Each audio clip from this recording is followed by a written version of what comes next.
What's up, locker room? I just got back to my hotel room after the Nishki luncheon here at the NFL Hall of Fame. I get in here and I got all of these texts saying, is it true? Is it true? Micah Parsons has asked the Dallas Cowboys for a trade.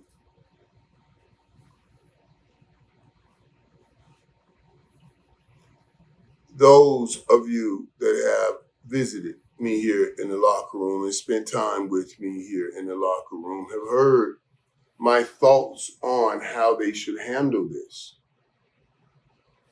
My mind starts right away just saying, Jerry, what the hell is this? My mind goes, I told you guys this was going to happen. Because Micah Parsons came in with the right mindset. I want to be a Cowboy. I want to be here forever. And Jerry should have taken a hold of that and kept it going and got something done.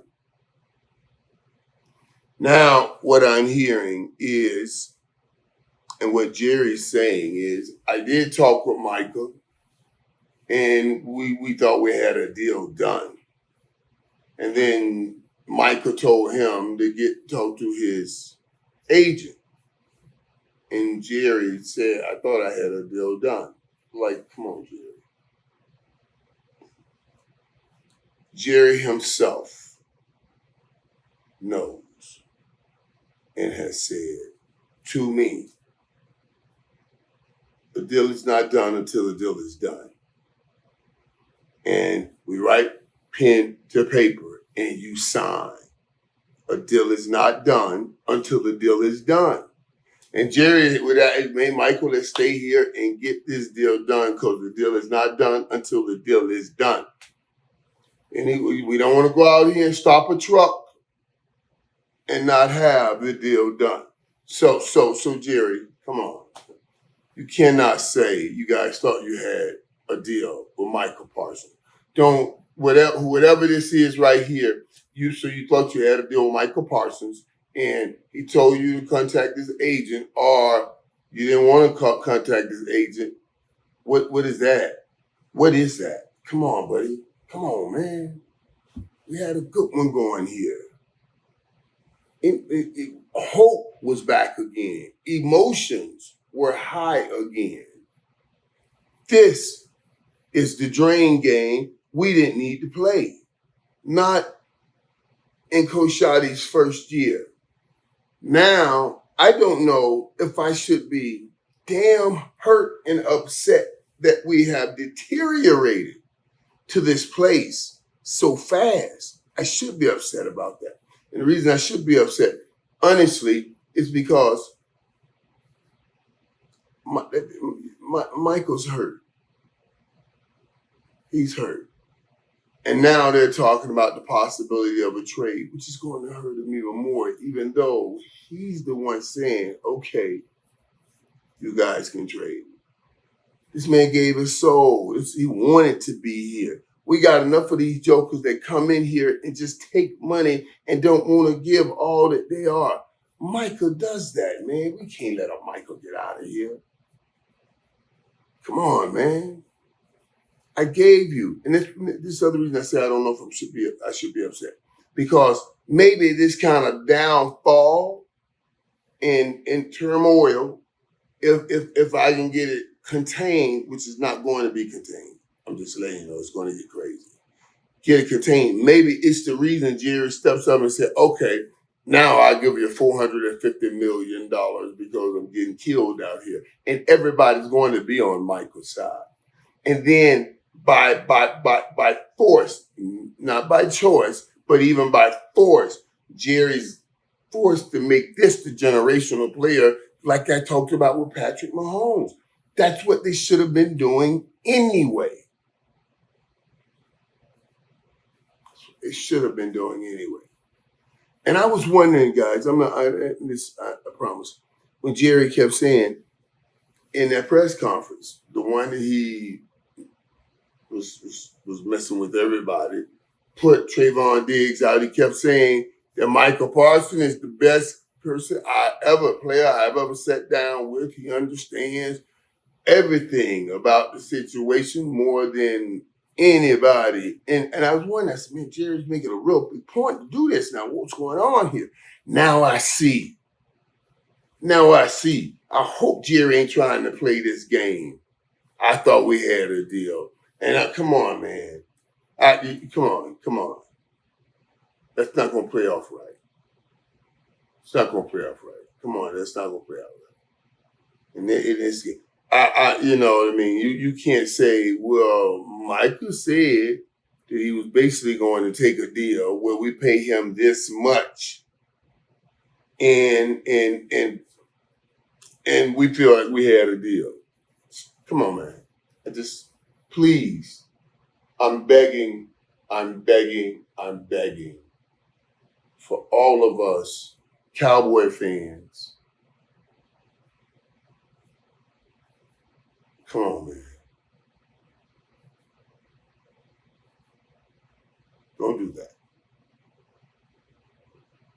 And let's not go out and talk about the kind of power we have that we're going to have for 3 more years and put this situation in a place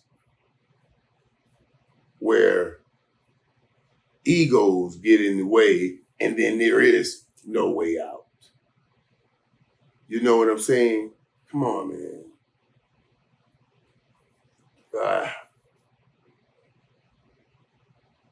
I told you guys this was going to happen. I saw it. And now, especially, it's the danger. You see how quickly that thing is turned. And Michael's out front. And I guarantee you, we would have had a little more time if Jerry didn't publicly put out Trayvon Diggs. So they're in the locker room right now. Or they're talking right now. And instead of talking about what they're about to do this year, they're talking about this.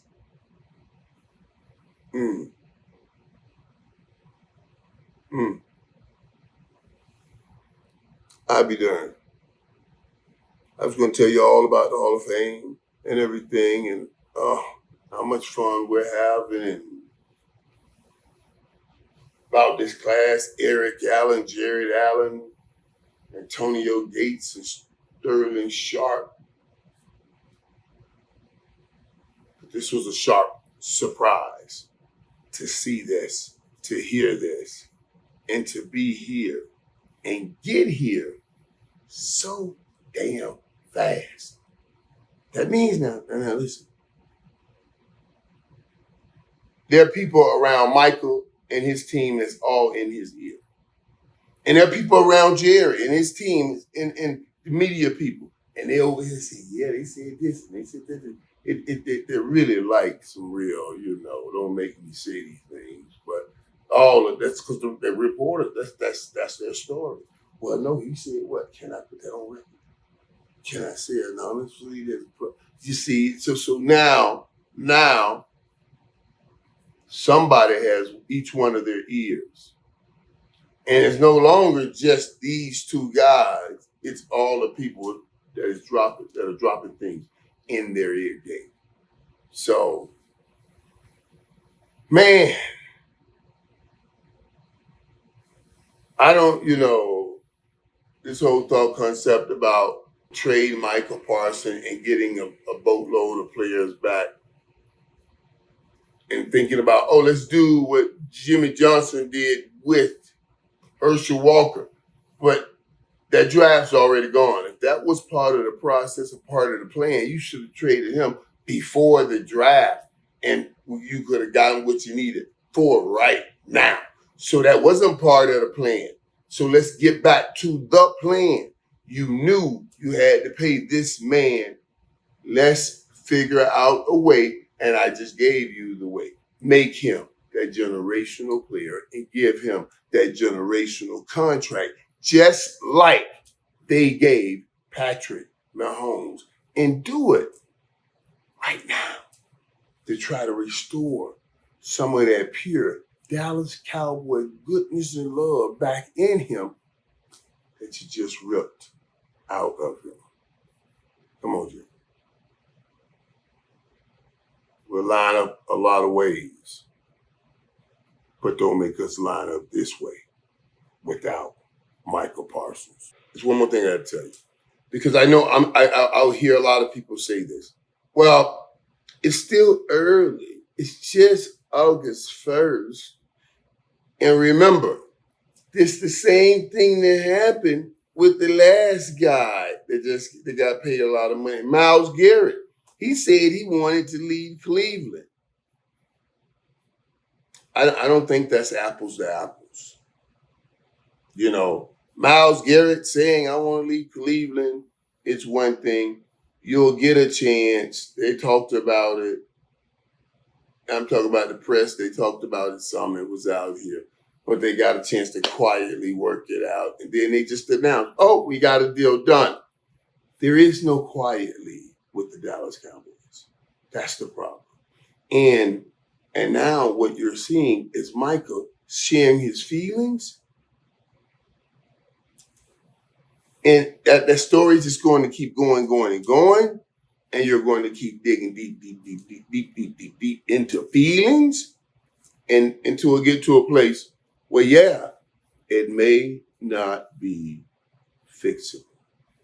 I'm trying to say to Jerry, to Micah, to his agent, everybody, slow down and take a deep breath. Just slow down before we blow up something that we later may look back and say, man, I wish we would have kept that together. You know. Yeah, woosah. This is not Cleveland. This is the Dallas Cowboys.